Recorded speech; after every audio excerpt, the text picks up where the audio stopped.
अस्सलाम वालेकुम इन्वेस्टर्स। आज हम इकोनॉमिक और इन्वेस्टमेंट आउटलुक 2026 को रिव्यू करेंगे। टू स्टार्ट विद जो 2025 का ईयर ख़त्म हुआ है, इसको हम कह सकते हैं कि ईयर ऑफ इकोनॉमिक स्टेबलाइजेशन।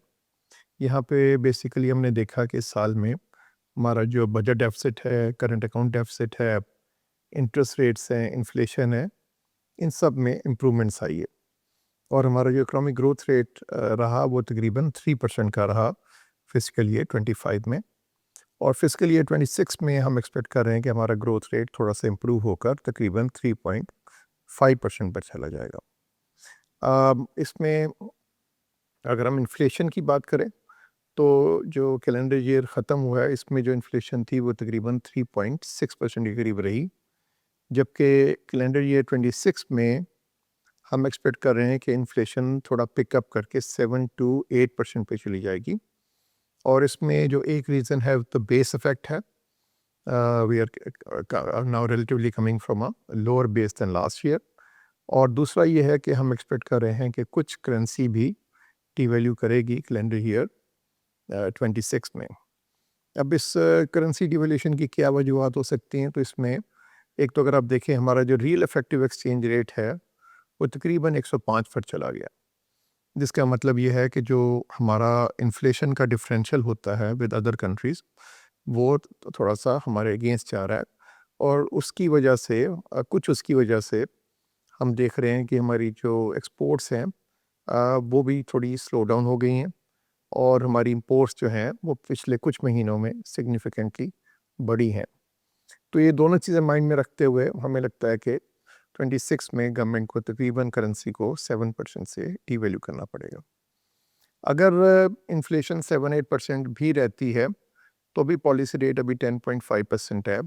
और हम बिलीव करते हैं कि जो स्टेट बैंक के पास अभी रूम है कि फर्दर पॉलिसी रेट को तकरीबन 50 to 100 बेसिस पॉइंट कम कर सकती है, जो कि स्टॉक मार्केट के लिए एक पॉजिटिव चीज़ होगी।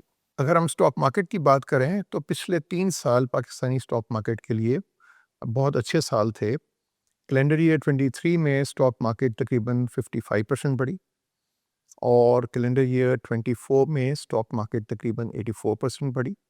और जो अभी कैलेंडर ईयर 25 ख़त्म हुआ है इसमें जो स्टॉक मार्केट है तकरीबन 51% बढ़ी। तो this has been an exceptional 3 years for the stock market. इतनी स्टॉक मार्केट बढ़ने के बावजूद अगर आप देखें जो हमारी स्टॉक मार्केट की वैल्यूएशन है, जिसको हम प्राइस अर्निंग रेशियो से डिफाइन कर सकते हैं, तो अभी भी तकरीबन 8.6 के करीब है। और अगर आप जो हमारा हिस्टोरिकल लास्ट 18 ईयर के एवरेज प्राइस अर्निंग रेशियो देखें तो तकरीबन इतना ही है। तो इतनी मार्केट बढ़ने के बावजूद भी स्टॉक मार्केट हमारे ख्याल में अभी एक्सपेंसिव नहीं है। और हमारी एक्सपेक्टेशन है कि अगले 3 साल में जो कॉर्पोरेट अर्निंग्स ग्रो करेंगी they will grow in line with the nominal GDP rate. और जो हम नॉमिनल जीडीपी रेट हम एक्सपेक्ट कर रहे हैं वो तकरीबन 10 to 11% का एक्सपेक्ट कर रहे हैं। इसमें 3% का तकरीबन रियल जीडीपी ग्रोथ है और 7% के करीब इन्फ्लेशन है। तो अगर हमारी कॉर्पोरेट अर्निंग्स 10% पर ये ग्रो करती हैं और डिविडेंड यील्ड स्टॉक मार्केट का तकरीबन 5% है, अगर आप 100 रुपये का शेयर लेते हैं तो 5 रुपये का आपको डिविडेंड मिल जाता है, तो ये 15% का रिटर्न बन जाता है। और इसके अलावा हमारी जो पीई 8.6 पर है, हम फील करते हैं कि इसमें अभी भी रूम है for further improvement considering the economic stability that we have. और जो स्टॉक मार्केट का पीई रेशो है वो बढ़कर तकरीबन 10.5 टाइम्स पे भी जा सकता है। तो वो जो पी की री रेटिंग है उसकी वजह से भी कुछ स्टॉक मार्केट का गेन आएगा। तो ऑल इन ऑल भी एक्सपेक्ट करते हैं कि जो इन्वेस्टर्स अर्न करेंगे investing in the stock market over the next 3 years वो तकरीबन 20% पर ईयर के करीब होगा।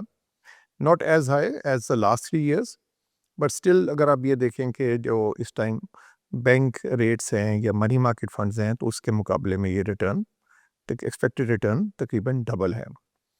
फिर ये है क्योंकि ये रेट्स भी कम हैं बैंकों के, टी बिल्स के, मनी मार्केट फंड्स के, और कुछ रियल एस्टेट में भी रिलेटिवली कम इन्वेस्टमेंट जा रही है इस टाइम पे, तो वह वो पैसा भी स्टॉक मार्केट की तरफ से आ रहा है जिसका स्टॉक मार्केट को फ़ायदा हो रहा है। अगर हम की ट्रिगर्स की बात करें कि वो क्या ट्रिगर्स होंगे 2026 में जो स्टॉक मार्केट को ड्राइव करेंगे। तो इसमें एक तो जो गैस का सर्कुलर डेट है, पावर सर्कुलर डेट गवर्नमेंट ने सक्सेसफुली उसको रिजॉल्व कर दिया है इन 2025 के एंड में। एंड वी आर एक्सपेक्टिंग कि अब जो गैस का सर्कुलर डेट है उसको एड्रेस करेगी 2026 में। उसका बेनिफिट कुछ जो oil and gas energy related companies हैं जो लिस्टेड हैं स्टॉक मार्केट में, उस पर आएगा। फिर इसके अलावा एक्सपेक्टेड है कि जो प्राइवेटाइजेशन है वो भी पिकअप करेगी। पीआईए की सक्सेसफुल प्राइवेटाइजेशन को मार्केट ने पॉजिटिव लिया और उसके बाद हमने देखा कि स्टॉक मार्केट में अपसाइड आया। और अब आगे जो डिस्कोज वगैरह प्राइवेटाइज होने हैं और दूसरी कंपनीज हैं, वी होप कि अगर वो होगा तो उससे भी 2026 में स्टॉक मार्केट के सेंटिमेंट्स पॉजिटिव होंगे। फिर इसके बाद एफडीआई हम देखते हैं, जो फॉरेन डायरेक्ट इन्वेस्टमेंट है वो स्लो रही है पिछले कुछ सालों में, बट हमारा ख्याल है कि कैलेंडर ईयर 2026 में जो माइनिंग एंड मिनरल्स का स्पेशली सेक्टर है, इसमें हम एक्सपेक्ट करते हैं कि China, France, US, middle east से कुछ फॉरेन डायरेक्ट इन्वेस्टमेंट आ सकती है, जिससे हमारी इकोनॉमिक सिचुएशन और हमारे जो स्टॉक मार्केट के सेंटिमेंट्स हैं वो पॉजिटिव हो सकते हैं। एक जो बड़ा ट्रिगर हो सकता है, जो अभी गवर्नमेंट ने बात भी की है, कि जो टैक्स रेट्स हैं उसमें कॉर्पोरेट टैक्स रेट भी है, इंडिविजुअल टैक्स रेट भी है, सैलरीड क्लास टैक्स रेट भी है, वो बहुत हाई हैं, almost the highest in the world. और गवर्नमेंट ने बात की है कि उसकी वजह से इकोनॉमिक स्लो डाउन हो गया, और एक्सपेक्टेशन ये है कि जो अपकमिंग बजट है जून में, इसमें गवर्नमेंट कुछ टैक्स रेट्स को कम करेगी। और अगर ये ऐसा हुआ तो वो स्टॉक मार्केट के लिए एक बड़ी अच्छी खबर होगी। हमारा अपना ख्याल है कि आईएमएफ रिक्वायर करेगा कि अगर आपने टैक्स रेट कम करने हैं, जिसका कुछ इम्पैक्ट आपकी रेवेन्यू कलेक्शन पर आएगा, तो फिर आप गवर्नमेंट के खर्चे भी कम करें। तो ये थोड़ा चैलेंजिंग है, बट वी आर होपिंग कि गवर्नमेंट कुछ अपने खर्चे भी कम करेगी, और that will give them room कि वो टैक्स रेट कम कर सके, और इससे ओवरऑल कंपनीज की प्रॉफिटेबिलिटी भी बढ़ेगी और ओवरऑल स्टॉक मार्केट सेंटिमेंट्स भी बढ़ेंगे। अगर हम बात करें रिस्क फैक्टर्स क्या हैं इन 2026, तो इसमें एक तो जो स्लो डाउन फॉर एक्सपोर्ट्स है, that needs to be addressed. और हमारे ख्याल में अगर थोड़ा सा करेंसी डिवैल्यू हो जाए और थोड़ा सा गवर्नमेंट कुछ एक्सपोर्ट पैकेज दे दे, तो दैट कैन एड्रेस दैट। फिर इसके बाद इंपोर्ट्स बढ़ रही हैं कुछ, और वो भी कुछ करेंसी डिवैल्यूएशन से कुछ थोड़ी सी कंट्रोल हो जाएंगी। और फिर तीसरा ये है कि जो टैक्स रेवेन्यू कलेक्शन है, इस हमें हमारा ख्याल है कि वो फिस्कल ईयर 25-26 में हो सकता है तकरीबन 500 अरब से टारगेट से शॉर्टफॉल हो। तो उसको भी गवर्नमेंट को थोड़ा एड्रेस करना है by broad basing the tax paid base and reducing its expenditure. So all in all, we are still positive on economy and the stock market going forward in calendar year 2026.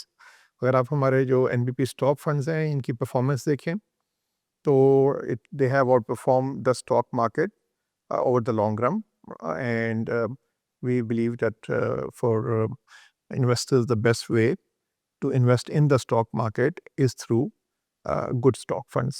Thank you very much.